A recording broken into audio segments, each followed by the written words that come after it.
Mr. President, Sri Lanka thanks the distinguished Minister from the United Kingdom for his condolences to those affected by the terrorist attack on our cricket team in Lahore.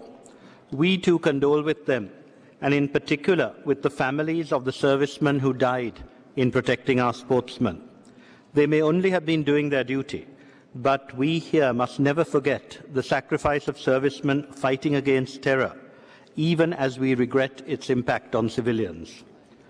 Our cricketers escaped that attack, and I use the word advisedly, not as the noble Lord did in suggesting that certain countries, including perhaps Sri Lanka, had escaped Council attention, and that this must be examined. This Council, Mr. President, is not a terrorist organization.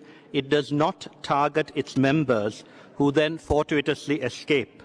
This Council is about principles and issues, not personal or political predilections. It is also about human rights.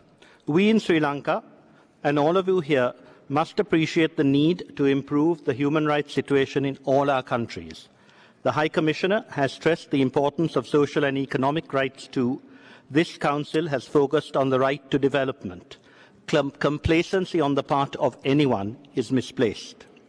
In Sri Lanka, the ongoing military situation has increased the need for humanitarian assistance, but we regret the noble Lord's assumption that that adversely affects human rights.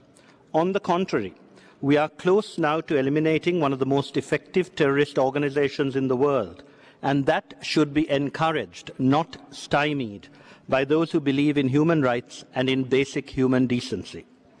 We are sorry, too, that the distinguished Secretary of State, French Secretary of State, also confused the issue in talking about civilians helpless before violations of human rights and international humanitarian law.